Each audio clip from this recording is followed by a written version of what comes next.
Good evening. We are back again. I don't even know if it's the right day or the right night, but hey, I'm here. I literally got here 45 minutes ago at the airport, trying to fly in from Salt Lake City, where I got to spend 2 hours sitting on the tarmac. Good times. So I'm excited that I actually made it here. Hey, we still got the water background. Cool.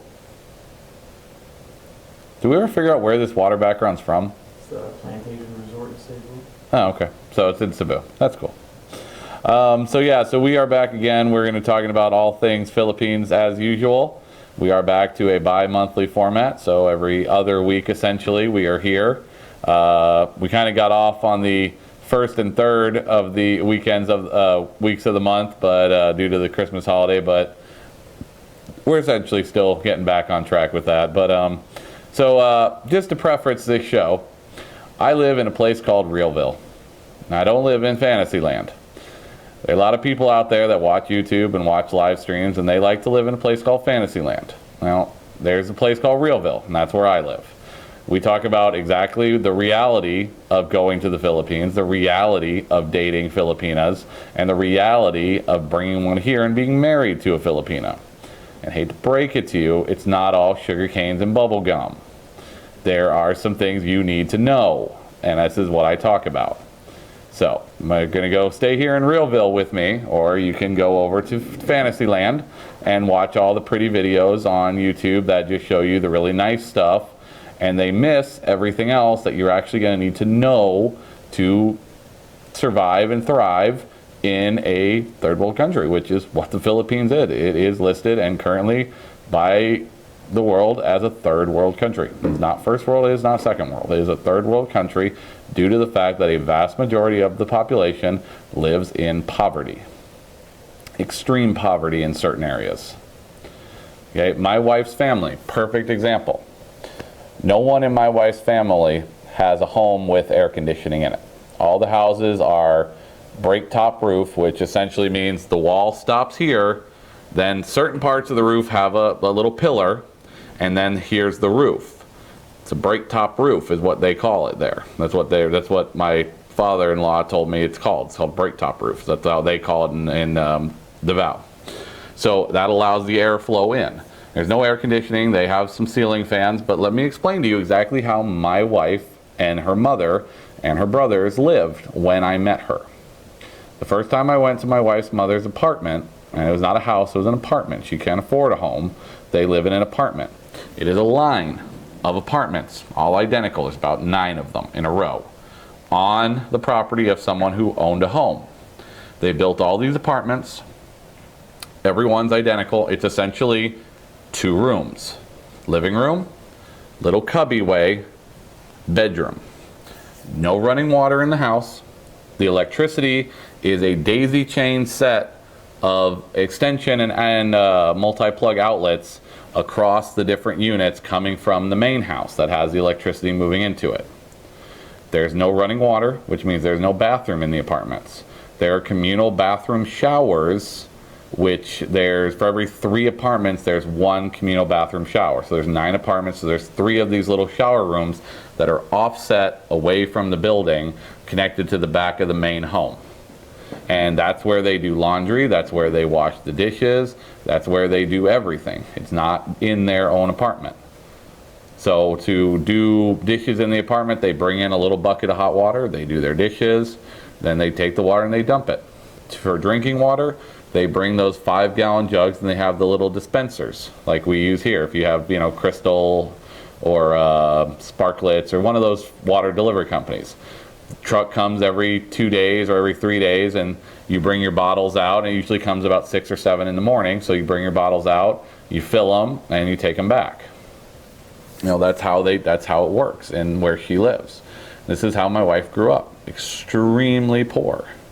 The reason my wife, her older sister, and the oldest boy were working foreign contract jobs was to try to help better the rest of the family and help their mother, help their father, and help the youngest ones not have to go through what they did and how they lived.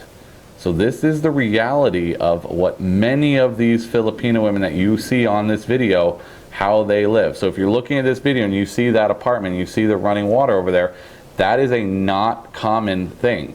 a vast majority of Filipinas do not have running water in their homes. It's outside and they bring it in. Especially once you get outside of the main city, like Davao or Cebu, and you get outside into the country or the smaller cities, you will not see the normal things that we take for granted in our everyday lives. I mean, this is something you actually have to understand, because this is what these girls, a vast majority of the girls you're seeing right now on that screen, live in a home that does not have running water or a dedicated electricity. This is what the Philippines is. Now, there are nice things, like as you can see, you're looking at a very nice mall. Well, that's the G Mall in Davao. Actually, that's my video that we were watching. I took that one on the tour that I met my wife 3 years ago. 15, 16, 17, 8, 9. Okay, so almost 4 years ago. So about a little over 4 years ago, I took that video. There's no air conditioning in that mall, just so you know. It's a beautiful mall, but there's no air conditioning in that mall. Some of the stores have AC units in there, like the big standing ones that blow out, but there's no central AC in that mall. And that's something you need to learn, and you have to understand and deal with. Now, if you go to one of the two nicer malls that are not happen to be right next to where the office was and where I was staying at the Pinnacle Hotel, the two other malls there actually do have central AC in them. They're actually a little bit nicer. They're not as big as the G Mall that you just saw, but they have a little bit more AC, they have a little more central air, a little more what we're used to. Now, if you're looking at this video here, see the video, see the people, multiple, so it's not a good example, but you'll see maybe in a second or two, you'll see a scooter and you'll see 3 or 4 people on it with a child, a small child. And that's very common. These are what's called scooter cabs. It's a motorcycle that they built a frame onto that has a seat next to the rider and has 2 seats in the back. And that's a very common way to get around if you don't own a vehicle. Now, I happen to be driving, and I was sitting in the front seat of one of the transport vans going from Davao to Tagum. My wife was sitting, or fiance at the time, was sitting right next to me, and then next to her was the guy driving. But as you can see, they're just scooting in and out. It's a very aggressive way of driving. And I drove in the Philippines for the first time over Christmas. That was a very eye-opening adventure. Because there's not a whole lot of rules of the road. It's more you do what you want, and you'll see, I don't think you see it in this video, but there are points where there's a lot of traffic and people just come over to the other lane of traffic and just start driving in the direction you're going, opposite the lane of traffic they should be in. And that is a very as you can see, my camera's bouncing up and down because the road is not exactly even. There's a lot of high and low spots in this road. This is actually the road going from Tagum to Pantucan. This is up and over the little inlet that is where Davao is. So Davao is the main city, and you go up to Tagum, and then you go up and over the water onto the little sliver that comes down on the other side where Pantucan is. So this is actually the road to Pantucan. And you can see a lot of these, look at the houses that you're seeing on the sides. This is where you really start to see why the Philippines is still a third world country. There's a lot of homes that are built out of nothing but tin, metal, and leaves. And it's so right there, that's what's called a bachelor line. That's the bachelor cruise bus. That specific bachelor bus does not have air conditioning in it. There's another style, it's a little bit bigger than that one, same yellow, same company, that does have air conditioning in it, and the price is different to reflect the fact that they're running air conditioning. But you can see some of the homes, and let's see if I see one, I'll point it out in the video here, where you can see some of the next show. I'll try to get some pictures so you can kind of see a little bit more of some of these girls you might meet, how they actually do live. You have to understand, like, our lifestyle, it's a dramatic difference from what these young ladies potentially grow up with. And and a lot of these guys say, oh, they're just here for the money. They don't know what money is. They don't know what your money is, your income is. They don't know what you live like. Unless you tell them or show them a picture of your home, why would they know that? They know you're there interested in looking for a wife. But what are they looking for? This is how they grew up. My wife has said it many times. Like, she's like, life here is very stressful. There's a lot of bills. There's a lot of things to deal with.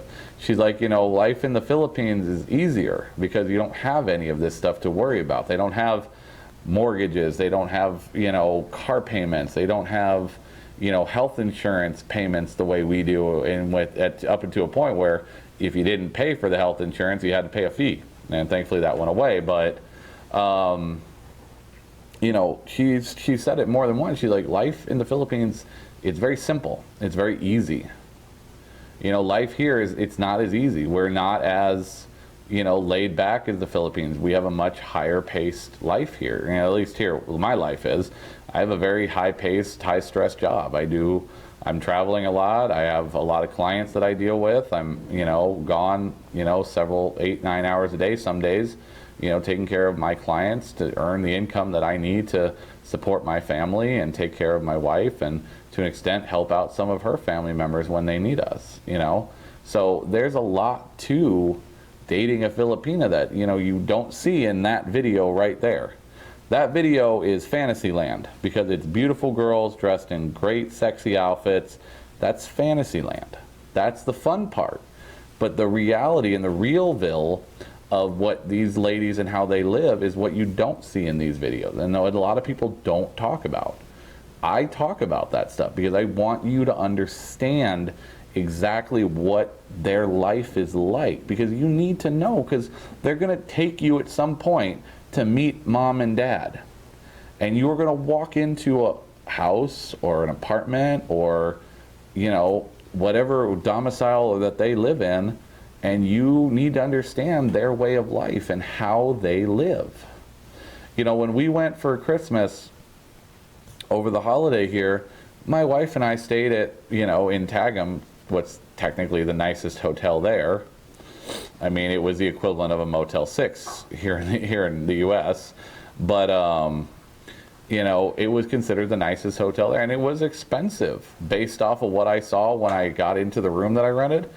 I was shocked at how much I was being charged for that room.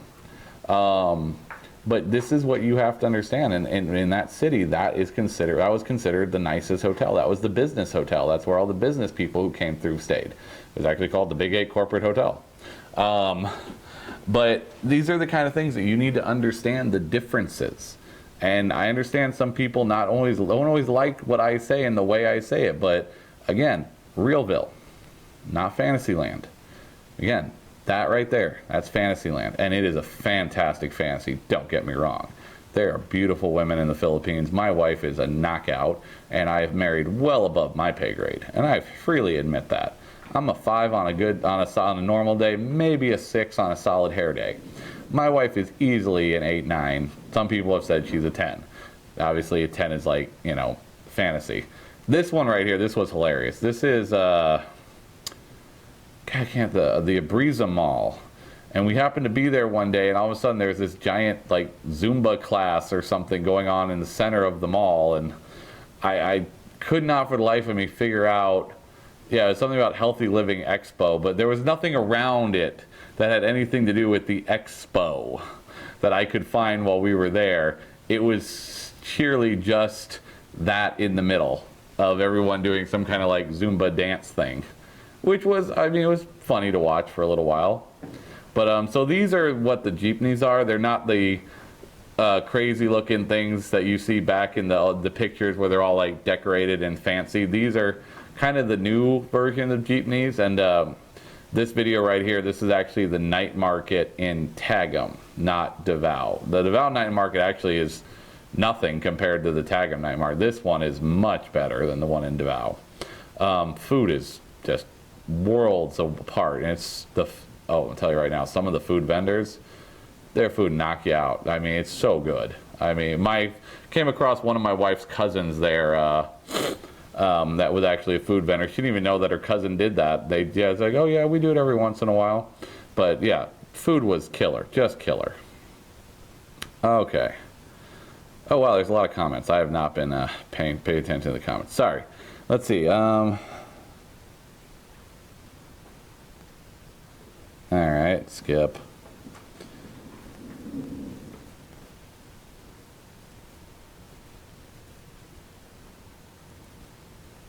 Chris, I think you've got the wrong impression of the Philippines, dude. Like I said, my wife has made very clear their life is a lot simpler and easier than our life is. She even said, she's like, we should move there and it's easier there. And I'm like, I could not give up my creature comforts and go live in the Philippines without building at least something a little bit more traditional what I'm used to. John, you should be cautious anywhere you go in the world. I have been married to my beautiful Mactan Island bride for 3 years now. We live in Texas, and she is the perfect woman. Well, congratulations, John. That's great to hear. And you're right. You need to be cautious anywhere you go in the world. But the more you know about the culture and the more you know about what to expect when you go there, the easier it is for you when you're there. The first time I went to the Philippines, I did not know anything about the Philippines. I didn't even bother looking at a book about the Philippines. I just know there were pretty girls there from the AFA website, and I wanted to go there. I got off the plane, and that humidity hit me like a ton of bricks. I mean, I didn't even get from just walking from the breezeway or the walkway from the plane, getting out to the street. I was literally soaked from that humidity. Like I was like a puddle. I had only been in the country for like 25 minutes. I did not know no clue it was that tropical there, or the humidity was 80 to 90% on a daily basis in Davao. I don't know if the humidity in Cebu is quite as much, but I know Davao, the humidity is very high on a daily basis. And you can feel it come in waves. Like when there's a storm coming, you feel that humidity. Oh, hello moth. You're about to get ninja'd if you come down here. Yeah, there's the moth flying around in here. But yeah, you feel that humidity. It comes in waves. And because you can see the clouds and you see the sky getting black, but then you feel it hit you. You feel the humidity hit you as it increases right before the rain comes down. And it's like a dead giveaway. Like you don't even have to be outside. You'll just feel the humidity kick up. And you're like, oh, it's going to rain. And like 10 minutes later, boom, there comes the torrential downpour. Now, I live in Arizona. All right, let me make this extraordinarily clear. It rains about 3 days a year here. Like really rains like 3 days a year. Little drizzles, okay, we maybe get about 15 or 20 days where it'll drizzle. Like, you know, by the time it hit the pavement, you can't even see it. It's dried up already. But like we can get maybe 3-4 days of real rain a year in this state. That was nothing compared to the first time I experienced a Philippine rainstorm. I literally thought I was in a hurricane. Between the wind and the rain, I'm not talking like little rain, I'm talking like giant droplets of rain, like slamming against the side of the house, the side of the hotel into the window. I literally thought there was a hurricane outside. I told my wife, I'm like, there's a hurricane? I didn't see that in the news. And she's like, no, honey, it's just a rainstorm. And I'm going, what? This is rain? This is normal? And she's like, yes. And I'm like, God, I want to go back to Arizona. I mean, it just so, I mean, I'm no idea what to expect when it came to a real rainstorm. Because like I said, where I live, we don't have real rainstorm compared to the rest of the world. And that's actually a sugarcane juicing machine. You can actually buy sugarcane juice. That's fantastic, let me tell you. A little sugar, amazing. That right there, Balik Boot Kick, my absolute favorite restaurant in the Philippines, or in Davao. It is one of easily the best restaurants I went to there. Everything is very traditional, the way they serve it, the way they cook it. They have again, I'm an Italian, so bread is my jam. Like anything carb related is my jam, and clearly I'm a big guy, so I do not stay away shy from the carbs. They have a homemade bread that they make in there, and it's an appetizer with this homemade butter. It is fantastic. I'll tell you that right now. Just fantastic. I actually stuck my hand in there and touched that tiger. He just laid there. I petted him. He was like, whatever. Kind of looked over at me. Because literally, I was like less than a foot away when I took that photo. And I literally just slid my arm through and just rubbed his back for a second. He kind of just picked his head up and looked. I was like, yep, I'm doing this. Let's see. Marky. Like any other country finding, or Mark Y probably, not Marky. Like any other country, finding a good woman is not easy. That said, if you find a good Filipina, you will find heaven on earth. I'm not going to disagree, my friend. They may not have money, but it seems like they're very yes, family oriented is a thing. And so there's another component to that family orientation that you don't see or you don't really hear about. And Jollibee, that's street vendors in Davao, actually right around the corner from between the office and the Pinnacle Hotel where I was staying. Those are the street vendors on the corner where you make the turn onto the other street to go to the office. We were walking back from the office to the hotel at one night after we were hanging out with Helen for a little bit. Yeah, their food was awesome. Meat on a stick. You really can. Right there. Can you slow that down and go back? I want them to see that. Just so you know, all three of those girls I interviewed are already married, if anyone wanted to know. All right, go ahead and play that. So these two guys were right in front of, but on the street between the hotel and the office in Davao. All right, keep going. Mochi, gotta love Mochi. Eden Nature Park, really awesome place. That's the Japanese fishing. I love that place. We actually went there when we were in there for Christmas this year. We went again for the day. My kid loved it. There's a butterfly enclosure. That was awesome. This right here. These pictures right here. That was yep, right there. That table, that's my wife's cousin. They run that stand.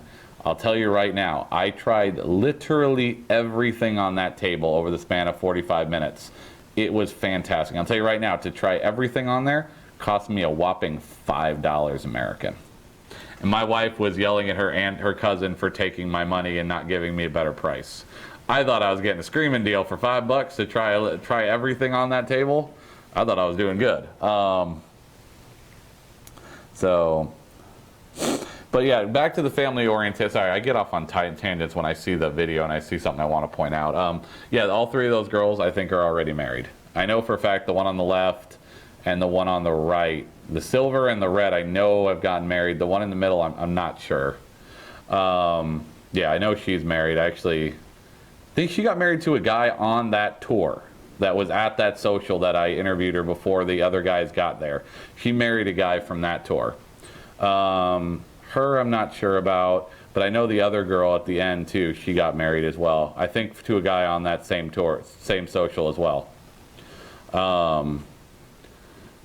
Back to the family oriented thing. So there's a component to the family orientation that we don't think about, and it's something I recently learned. I always knew my wife's family are very close knit, but it's something I learned while we were there because I saw it and I asked my wife about it later that night when we went back to the hotel, and I'm like, so your mom didn't have enough food in the house to feed all of us, and then all of a sudden 10 minutes later your uncle showed up with a whole bunch of food. Who called? How did he know to bring that over? And she's like, oh, my mom texted him and said, I need more food. We have people here. What can you bring over? And I was like, why didn't your mom just ask me to go buy some stuff? And she's like, that's not how it works. She's like, my mom, we were at mom's house, so she needed to make sure there was food for us all to have. So she called her uncle, her brother, my wife's uncle, Lon, which is one of my favorite guys, people over there. Her uncle Lon is just absolutely my favorite guy in the world. Speaks zero English. Really, I have no idea how he and I had conversations, but somehow we made them work with hand signals and YouTube videos, but we had full-blown conversations without actually saying any words. But the guy, just the nicest guy in the world, and his kids are just awesome, just sweet kids. The first time I went there, his youngest daughter was, I don't know, only 6 or 7, maybe 7 or 8 years old. Little tiny little thing, just deathly afraid of me. Like, couldn't even come near me. The one time she didn't realize I was standing next to her and I gave her a little hug, she freaked out and ran crying because she was so shy and so scared of me. I went back this time, the girl's taller than my wife, 12 years old now, easily 5'3", beautiful young lady. She's gonna be a gorgeous woman when she gets older. Still deathly afraid of me. And now she got a little bit better. She didn't freak out when I gave her a hug when I saw her. But still super shy. And it's just, those are this is how a lot of these people are as they grow up. So all right, back to the story. I digress. so when she explained it to me, she's like, well, no, that's how it works. Like, if mom doesn't have enough money, she calls over here and, oh yeah, no, we have dinner. Come over and eat here. And then, a couple nights later, they might call mom, oh, you have any food cooking? Yeah, okay, cool. Yeah, come here and eat. And they just, it's like a communal helping each other out, kind of thing. And again, it's something that I'm totally not used to here because, I budget my money and I make sure I have food in the house at all times. But there, with the way their income works and, depending on their income and level and how many kids they have, they help each other out to a very heavy extent. And that's something I really learned this time more than anything else. Hey, there's a video of me from a totally different show. Yeah, so hopefully that kind of gets to the the crux of that family-oriented story. I digressed a few too many times. Sorry, guy. Tim, look for someone who is not 20 years younger than you. Don't expect a young woman to be loyal to an old man unless she is into them.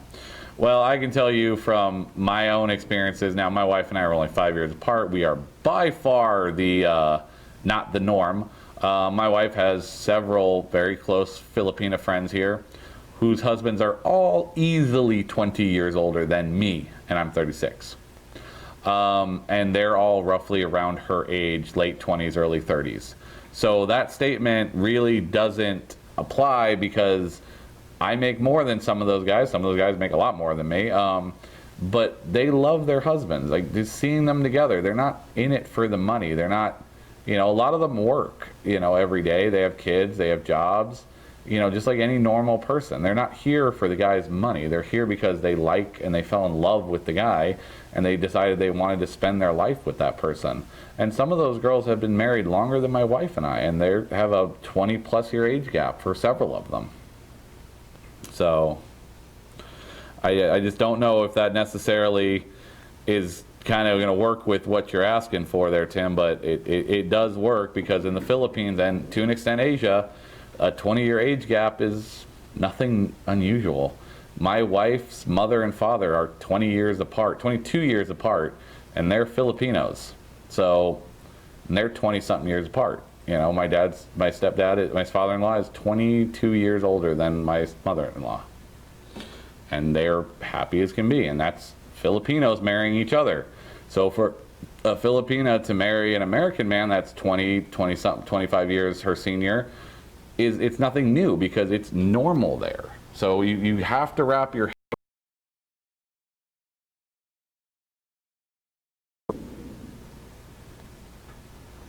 look for someone educated or has a stable job already. If a woman does not have a job, the money. Well, when they get married and they come here, they get jobs here. Like, my wife can't wait till our son is old enough so that he can go to school, so that my wife can work again, so that she doesn't have to ask me for money when she needs something, or if her family needs something, she has to ask me, because right now she's a stay-at-home mom, and I know she doesn't like it. And sometimes I can see she gets frustrated by it, but we did the math. If my wife were to go back to work right now, I don't have family members that are retired that can watch our son, we would have to pay for daycare. And 80% of my wife's take-home pay, working a basic minimum wage, store job anywhere that she would get hired like any other person, 80% of her take-home pay would turn right around to the daycare. And she would have, $50 or $60 every week or every 2 weeks. It's not worth it. Why would she work that hard to have nothing after we had to pay for daycare? So we made the determination that until our little guy went to school, she was going to be a stay-home mom, and I was going to figure out how to take care of those extra expenses, and if she needed something, I would take care of it, and I do. Now, granted, I'm pushing myself very hard at work, and I'm getting to a financially stable platform finally that I can support my family in this manner. But yeah, that first year or so when the baby first came was rough, but we got through it because we cared about each other, and we saw our future, and we were working together to do it. You have to go into this, Tim, looking to the future and not worrying about what does she do for a living. My wife can't do her job here that she did there because I'd have to send her back to school for 2 to 3 years to get all the certifications to do home health care. but she can go get a job at Victoria's Secret or Barnes and Noble or, Walmart or wherever, and get minimum wage, which in Arizona went up to $11 an hour here, and she can get a job that will pay her better than what she did when she had to go work abroad for 2 years at a time and be away from her family. So you have to understand, Tim, like, it's a different world, and they come here not looking for the money, but looking for the family that they want. Chances are these women already have kids. The baby daddy took off and now she's looking for someone to take care of the kids and probably her family. Yes, a lot of the women do have children in the Philippines. That is correct. Also, a lot of the women they're going to meet here in the U.S. have children as well from previous baby daddies who took off. So what's the difference? I fail to see the point of your comment, Will. That's no different. Women who get involved with someone, if they get pregnant, okay, now they have a child. Are you determining that you can't be with someone who has a child because you don't want to take care of their child? That's fine. That's your prerogative. There are plenty of men out there that I know personally who married Filipinas who had children before they met. And those kids love them to death, and they've adopted them and become dad to those kids. And I'll tell you right now, how is that any different than meeting a woman here in the U.S. that has a child from a previous marriage? Where's the difference? You're condemning a Filipina because she had a relationship with someone and wound up being pregnant and chose to keep her child. You're condemning her for something that's commonplace here in the U.S. Remember, dude, this is Realville, not Fantasyland. You're not going to make a statement like that, and I'm not going to tear it apart, because your statement is basically saying, oh, because she had a relationship and a child, that there's something wrong with her. Well, it's not correct. That's the state of mind that you have, my friend, that you need to deal with, because a woman with a child is nothing to be, shy of. Women with children work harder than women who don't have children because they have a responsibility to take care of that little one. Why would you condemn that or pass up a good woman just because she has a child? You might love that child just as much as you would love a biological child of your own. So what's the difference between a girl in the Philippines with a kid and a girl in America that has a kid? There isn't one. Well, Peter, I'm sorry you feel that way, but moving past. Wow. Apparently there's a lot of people on the chat here who don't like women with kids. I'm going to ignore you guys going forward, because it's just a mindset that, you're excluding a huge group of women, not only in the Philippines, but here in the U.S., that are probably great women just because they have a child. I mean, I've dated women with kids. There's nothing to shy away from that. They take care of their child. They love their child. Just because the guy just decided to dip, that's that guy's problem. Some of those kids are great kids, and they would love you to death if you wanted to be an excellent role model and part of their life. There's a fulfillment there that you might not ever get if you don't at least give those women an opportunity. Why would you, potentially cut a huge chunk of women out of your potential dating and future wife pool just because they might have a child? That seems a little out there. Mark, thank you for the good comment. I appreciate it. I'm sitting at below zero temperatures here tonight. How does a Filipina adapt to actually experiencing winter?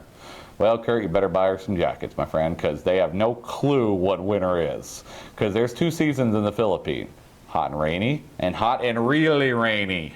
Now, again, obviously, if you meet a girl from Cebu or Davao, they're not going to have ever experienced a real winter as what you're describing. If you meet a girl that lives in Manila or north of Manila, it actually can get pretty cold up in those places. Or if she comes from a province in the Davao or Cebu area, out in the provinces, might be a family living up on the mountain or higher up in elevation, they may have experienced some colder weather, but they probably never experienced weather like what you're describing. Same way my wife had never experienced 120-degree weather until literally 3 months after she got here, because the day we got married it was 120 degrees in Phoenix, and when we were in Vegas it was 114. We came back the day after we got married to Phoenix, it was 119 that summer. She was melting. and it is a very, very different kind of heat than what they're used to. But yeah, no, my wife loves the snow. Like every winter, this is the first winter that we didn't go up to Flagstaff or northern Arizona to actually experience the snow. One, because we went to the Philippines for Christmas, and two, the little guy's still a little small for that, so I don't want him to freeze too much. But we'll get him up there soon.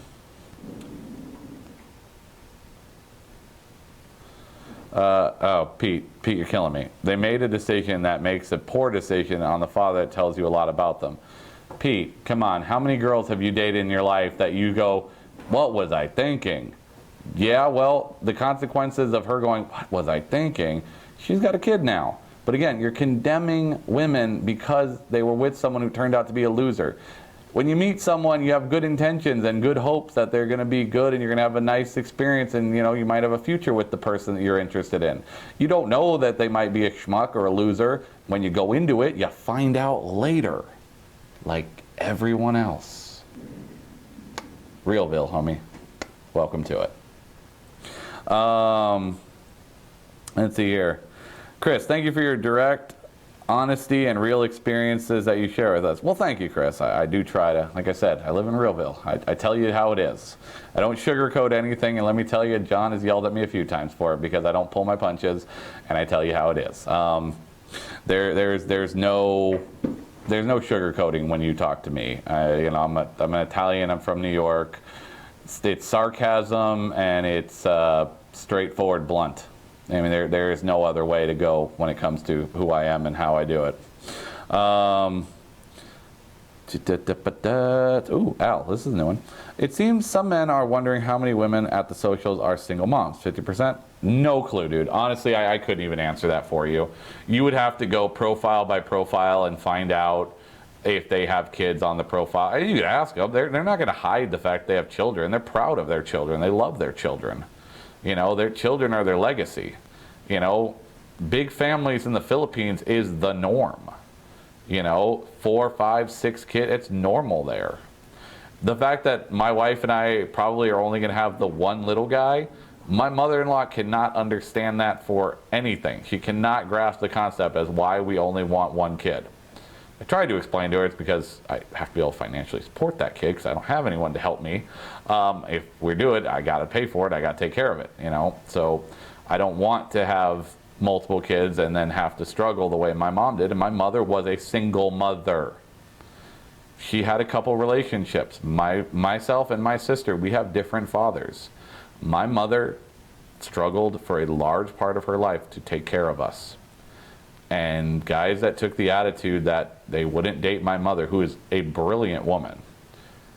She has double master's degree and a PhD in molecular biology, and she has been teaching at the college and high school level math and science for 37 years. She made a couple poor choices on some of the men she dated, but she has 2 great kids, and I'm telling you right now, I'm a pretty fantastic kid. I take care of my mom pretty well. Anything mom wants, I'm there for. Help my mom get the car she just bought. I helped my mom get the down payment on the condo that she just bought because she moved back from the Bahamas to be here, to be available to help with our little one and to be in our little person's life. But my mother was a single mother, and people with that attitude would have passed up on a pretty damn good woman. And the guy she's been with for the last 13 years is a pretty damn lucky guy. I make sure he knows it too. He did not like me when we first met because I ripped into him and said, you screw my mother over, you treat her bad, I'm going to beat you in the back of a parking lot, bro. I'm very protective of my mother. Since then, he's actually a pretty damn good guy, and he treats her real well. Now, I don't know if because he's deathly afraid of me or because he's a genuinely good guy. Either way, my mother benefits. Let's see. Mark, why are the women in the Philippines so shy to talk about situations to foreign men? They're just shy people. Like, straight up. They're shy people. So here's the thing, and this is something you have to, and this took me a little bit to wrap my brain around this one when my wife finally explained it to me, because I didn't get it either. I asked her, I'm like, I know for a fact everyone in your family outside of your dad speaks English, because I've heard them speak it to you, and I've heard they've spoken to me, but they do it in small doses. And I finally had to ask her, why is that? And she made it very clear. There is a level of bullying in the Philippines when it comes to speaking English. If you don't speak proper English, or if you say something wrong, other Filipinos and Filipinas make fun of them for it. So if my wife were to say something in English and she didn't say it right, someone she knows might make fun of her for it. So then because of that, they get scared to talk to us in English because they're afraid that we're going to think they're idiots or stupid, or we're going to make fun of them for saying it wrong. And I looked at my wife and I'm like, are you serious? I'm like, English is my first language and I'm still pretty crappy at it. I literally, without spell check, you would not be able to read some of the things I write. When I write an email for business, I write that thing in Microsoft Word, fix all the grammatical and spelling errors, and then copy paste that into my Outlook client. Because without that fantastic spell checker, I never would have got through college. Tell you right now, English is not my first language. It's sarcasm. English is a distant second. Let's see here. It helps explain why Pete is trying to say when they should not date marry a single mother. That's fine.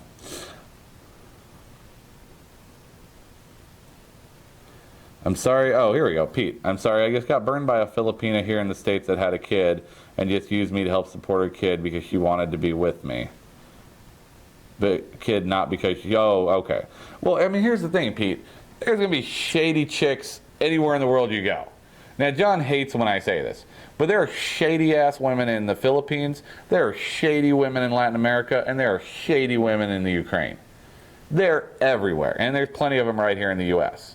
There are plenty of disingenuous women everywhere. There's also plenty of disingenuous guys everywhere who treat women like crap and use them for their own purposes. Very clearly what we would be using them for, but not going to go there. It happens everywhere. But you have to get past that, and you have to be open. Going to the Philippines and trying to meet someone from another culture is harder to do than just meeting someone that's here in your local community. You're going to have more in common with that person here in the local community than you may have with that woman on the other side of the world, simply for the fact that you grew up in two completely different lifestyles. But what these women offer, the genuine ones, and that's the ones we want to focus on. Like I said, a woman asks about your bank account, your house, your car, or how much you make a year, be done with that conversation 5 seconds later and move on. Now be polite, but just let her know that you're not interested in talking about that, and you would like to go move on and talk to someone else and wish her a good day and move on. Now be polite. Don't be rude to them. There's no reason for it. But again, if any of those things come up in a first conversation, you need to be out of that conversation. And that applies to women here in the U.S. and women anywhere else in the world. Any woman asks me about that stuff, conversation's over, I'm gone. It's none of your business. Those are things that I might discuss with you after I've known you for a few weeks. My wife never asked me once what I did.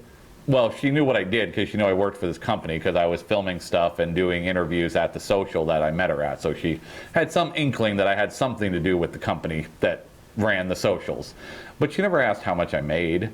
Hell, I don't think she even asked how much I made until after she was already here and she saw one of my paychecks and didn't understand all the numbers and all the things in it. Because I left one of my pay stubs sitting on the table when it got mailed to me. And she asked me about it, and I explained it to her. And she asked me, she's like, well, how much do you make? And I'm like, oh, well, this is this right here. This is what I keep after all my taxes and deductions and things and my medical insurance. This is what I get to keep every 2 weeks. And she's like, oh, well, how much is that a year? And I'm like, I don't know, get your calculator out and multiply that by 26. Because I'd gotten a raise twice in that year, so I didn't actually know what the dollar amount was actually going to be. But yeah, that conversation happened after we were married as to how much I actually made. You know, she wasn't interested in that. She liked me for, well, actually, my wife didn't essentially like me at first because she wasn't a fan of my beard. I have to keep the beard trimmed up because she's not super fanatical about it. And a lot of Filipinas and Asians are not big into the beard thing. If it was up to me, I'd have a Duck Dynasty beard rocking right now, but my wife is not cool with that. And I like my house to be somewhat harmonious, so we keep the beard trimmed. It's all about compromises, my friends. All about compromises. That's the world we live in. Steve, appreciate your honesty in the Wednesday web cafe. Oh, Kurt, sarcasm is a very fine first language. Yes, my friend, it is. Keith, I'm retired Army and dated women from Russia and Ukraine, but I did not have success, so I moved dating Filipinas, and I am now engaged to my girl who is from oh, God. I can't say any of these cities, I swear. Zambagona? I don't even know where that is. And I am doing the kid. Well, congratulations, Keith. I am excited to hear that. I now advise guys to start their search of the Philippines because the women are far better to be in a relationship with. Well, there you go. John, hey man, you cut down the beard. I did. I was pretty scruffy a couple weeks ago when you saw me. Well, I was going on vacation, so I kind of let the beard go, but I do have a somewhat corporate job and do deal with somewhat corporate-y people. Now, granted, I get to wear shorts and a polo most of the time for my job, which is awesome. But yeah, I do have to be somewhat presentable. There's a little leeway there, but somewhat presentable, and yeah, I had to trim her down. That's it. Greg, thanks for being a straight shooter. I don't want to tell you what you think I want to hear. I want to hear the truth. Honesty is always the best policy. Keep up the... Thank you. Thank you, Kirk. Al, do you think women in the Philippines want an American man? I don't think they care that you're American, honestly. They're looking for a guy that, one, is going to treat them right, two, is going to love them, three, isn't going to cheat on them, and four, wants to be married and in a long-term committed relationship. Those four items are like the top of pretty much every girl's list. If you ever listen to any of these interviews, they essentially say those four things in a variety of ways, but it boils down to those four items are what they're really looking for. So I think if if you're a good guy and you treat them right and you're polite and you act like a normal person should when you meet and get into a relationship with a lady, it won't matter where you're from. And again, most of these girls, they kind of don't care where you're from. If you're from America, Canada, Australia, Europe, whatever, they're not worried about that. They're like I said, those four things, that's what they're looking for here. It's are you a good guy? Are you going to be a good husband? Are you going to treat them well? Are you going to love them? Are you going to be respectful of them? That's important to these women, So you need to know that stuff. And again, like, those are the things you need to be looking for, and that's what they're looking for. Mark, Greg, is economy the best way to fly on a trip to the Philippines? Yeah. I've never flown anything but economy.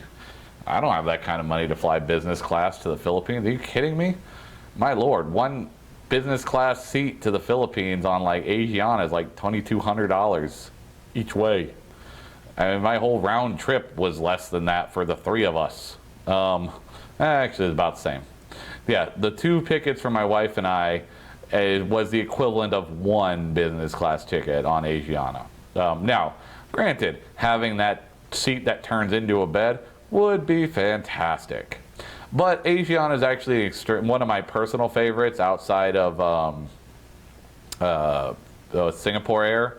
Singapore Air is like the greatest airline in the world in my opinion, but they don't fly directly into Manila. You got to fly down to Singapore from Japan and then back up, so it's a longer flight time, which kind of sucks. But Asiana flies from LAX and San Francisco. They fly into Seoul and then from Seoul down directly into Manila. And honestly, I'm extremely comfortable in a regular seat. I always try to at least book an aisle seat for myself so I can kick my leg out in the aisle and get a little bit extra room. But honestly, they're very comfortable economy seats. There's enough leg room for a guy my size to sit comfortably. You know, if the seat was a little wider, that'd be nice, but you know, I was comfortable. I was not uncomfortable. And granted, sitting for 13 and a half hours going from LA to Seoul kind of sucks, but your butt falls asleep every hour or two, so you have to move around a lot. But it is what it is, man. You're flying around the world. So if you have that kind of money, then for good Lord, please bring for the creature comforts of business class. But you know, if you don't, you'll be fine. You know, economy is not the end of the world. I've done it many times, and I've survived each and every trip. And I'll tell you right now, my 18-month-old son flew 21 and a half hours to the Philippines and 19 hours on the way home. And he was a perfect angel. Slept most of the time on his mama's lap because we were flying him on lap, because under 2 on lap is free. And I was not paying for that extra ticket if I didn't have to. My wife was not so keen on lap after about the 13th hour of traveling, because she's got a 32-pound kid laying on her the entire time. Because I tried to hold him for a while, but I'm not mama and he's not sleeping on me. It's got to be mama. So I was fine with it. I kind of giggled and teased her about it. I'm like, I'm gonna go walk around a little bit. See you later. And she's like, sit here. But it was fine. John, can't stop laughing at the videos. Looks like fun. The videos are awesome. Like it is a very, again, you're seeing the Fantasyland stuff here. This is all the really nicest stuff.